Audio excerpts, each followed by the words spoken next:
could this chapter be called anything other than a complete and total, like, mind twist? And, like, it was absolutely, like, I didn't expect this.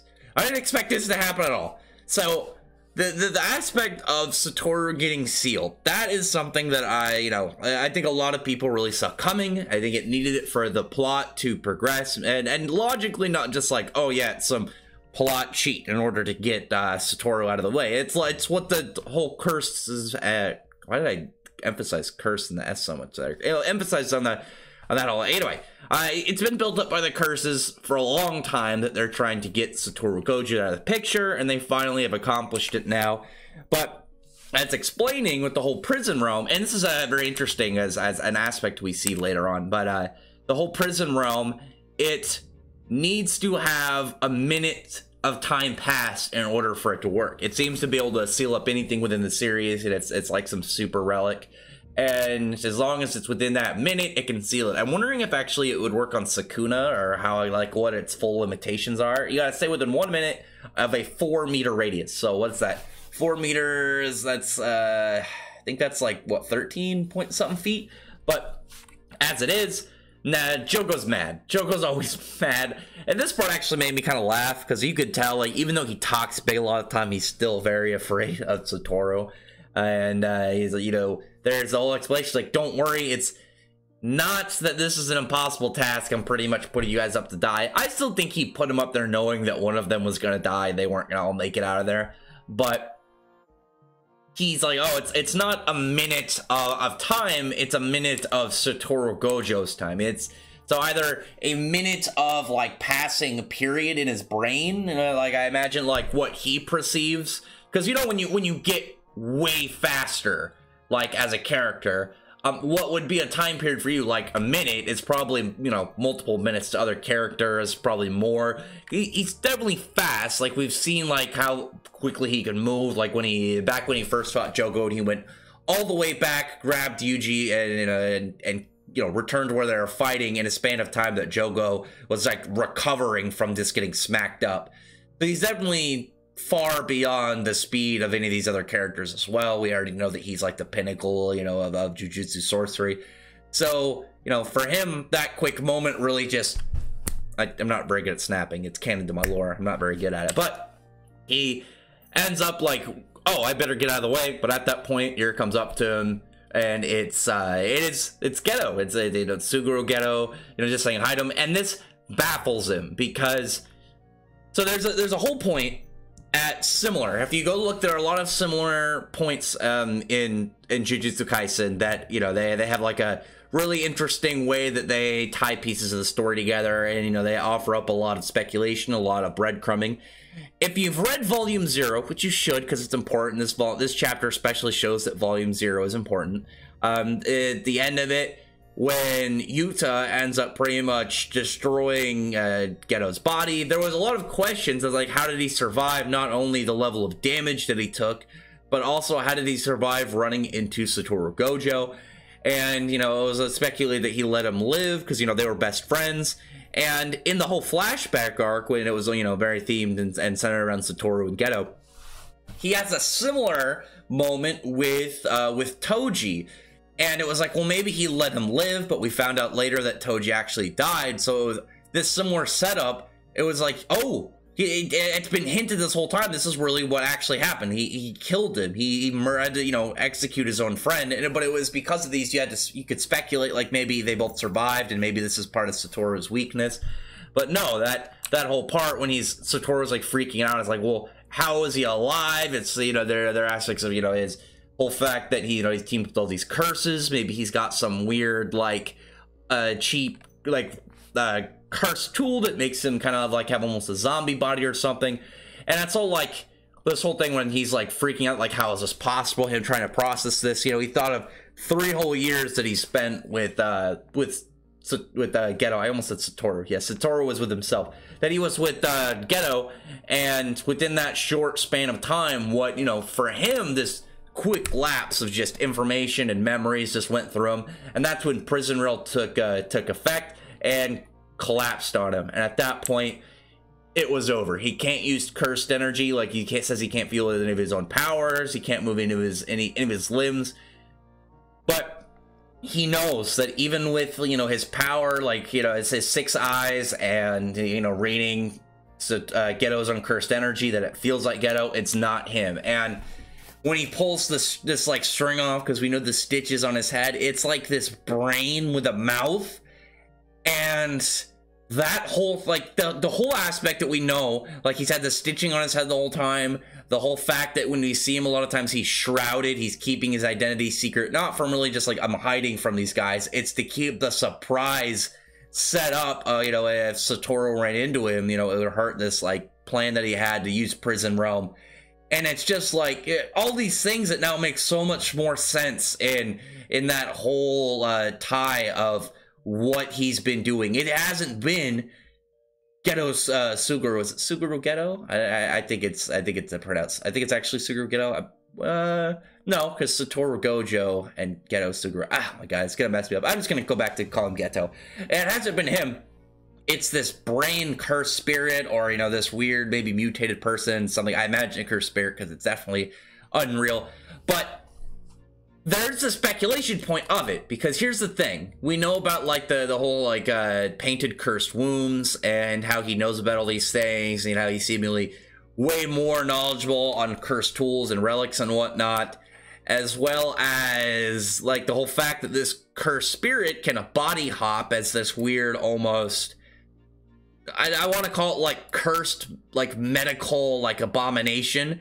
There is the fact, earlier in the story, if you go back and look at the whole part when we found out more about Kechizu and Esso, that whole flashback, is the whole thing of Kamo, and how he was, like, the darkest, like, member, like, the darkest sorcerer in their history. He was a stain on the history of Jujutsu sorcery, and that just adds, like, a position for him. Kamo Noritoshi. There's like a character, there's Toshi Nori, and then there's Noritoshi. I mix that up all the time. But it just adds, like, is this him? Because he's, you know, he gathered all of these, you know, Jujutsu artifacts and whatnot, so it would make sense of why he's capable of something like this, and as well as, like, why this character was, you know, built up, why he was emphasized, why he was foreshadowed. What exactly about him is really going to be really significant is, like, he's going to be a character that can continue on even if, you know, the body is destroyed. As long as he, you know, as the brain survives, he can get away, get a new body, and keep progressing in whatever his schemes are.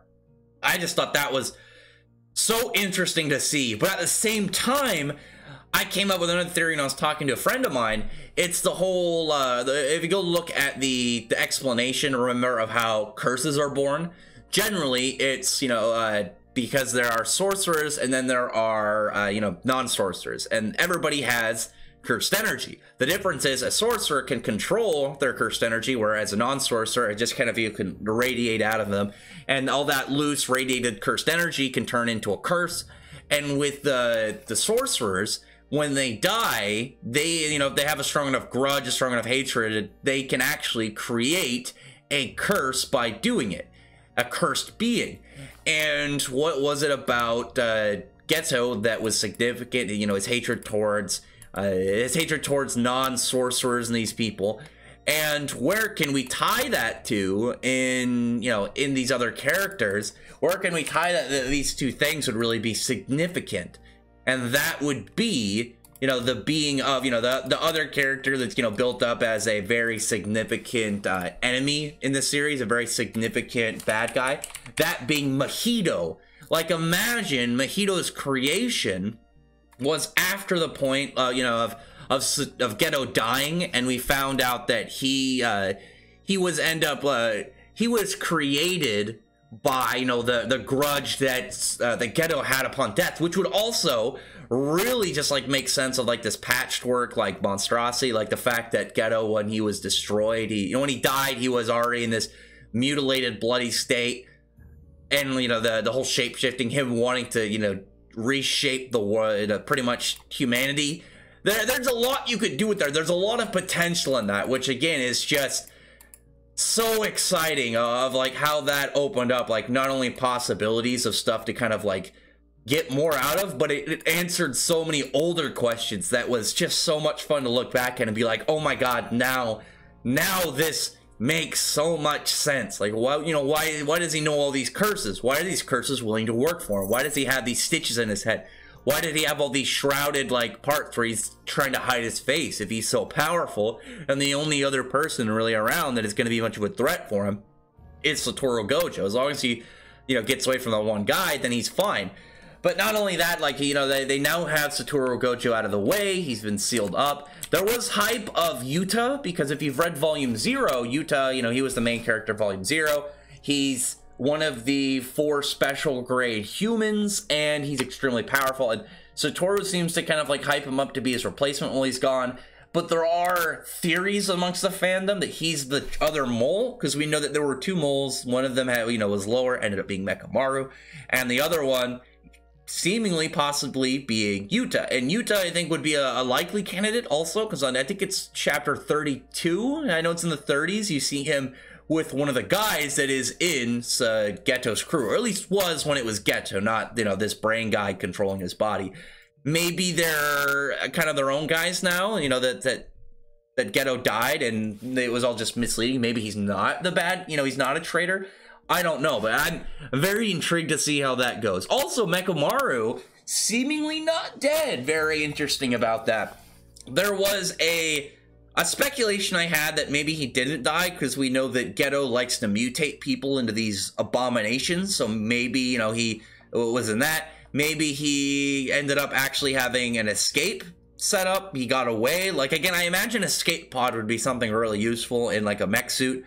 Or maybe he had something set up for this, like, oh yeah, you know, because I think he had one more. I had to go back and look. I think he had one more of the simple domains, so maybe it was set up, and like after, like, he got mutated, like, assume he got mutated, that it went off and fixed his body, and it was all just like a, just in case this happens and they don't kill me, I have something to kind of out.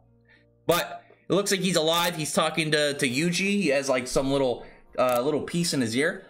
I wonder, maybe he's advanced and he's become like a tech being, and he's not like a flesh and blood guy anymore. Or maybe it's a pre-recording or something kind of, you know, that he built up for this. Maybe it's not really him. Maybe he downloaded his consciousness into a robot. There's a lot of possibilities there. I'm happy he's alive, because he was one of those characters where it's like, when a character dies unexpectedly, you know, it could still hurt. It's even sadder when you build up one right before he dies, and sometimes it could be like, I mean, you just build him up to die. Why would I care about this guy? I really liked his character and the way that he was established. I'm happy he's that he's seemingly alive, unless he's just a robot with his personality and stuff programmed. But I'm very happy about this. I'm happy that Satoru is sealed, because I really like Satoru's character. He's every one of my favorites, but he needed to get sealed up because he was so powerful and he was just a one-man army. So I can understand that. But Mekamaru getting killed made me very sad. I'm happy that he's back. I'm very happy that he's back. We got an unfortunate 13 days to wait for the next chapter, but again, this was a really good spot to leave off on a on a cliffhanger. He says that maybe 100 to even 1,000 years Satoru was going to be away, but I imagine at some point they're going to obtain the prison realm and probably like have an arc to try and unseal it and to get Satoru out. Probably not for a while. There definitely needs to be a lasting kind of period where, you know, the effects of them finally sealing him off is going to be very impactful. Also, side note, I know the 2 volumes they released at the same time, you know, 8 and 9. And logically, after using 7 for so long, I should use 9. I'm going to switch between them until we get 10. But obviously, as the concept of this one, I had to go 9 first, which was just, this was a good chapter. I'm so excited to see where this goes in the future. Like, there was a lot of reveals and a lot going on that we can tie back. I'm super stoked. In 13 days, we gotta wait for a while, but it's gonna be super worth it. But anyway, comment below, tell me your thoughts about this chapter, and tell me your thoughts about what's going on. Who do you think is next to really step up? I mean, obviously Yuji's the main character, and with Satoru out of the way and Yuta, you know, he's gonna be back, but he's not in the frame yet. It's now a really good time to make Yuji, like, really do a lot of this character. Because I mentioned before that he actually, as, like, the main character of the series, hasn't got a lot of spotlight in comparison to, like, a lot of other series, like, what their main characters get in the first 90 chapters. And it's the time for it, because obviously with Yuta, you got to get him established beforehand to make him special and get us, you know, give a reason for the writer or the readers to like him and understand why he's special, rather. And Satoru, depending on how long he's going to be locked away, it was good to get him all built up, get him, show how powerful he is, show why he was such an obstacle that the cursed guys had to all team up specifically as this one guy to deal with. But like I said, other than that, comment below. Thumbs up the video, prefer the like button, subscribe button, and check out my other videos. From that, I appreciate everyone who's already subscribed. I thank you all for listening. Bye.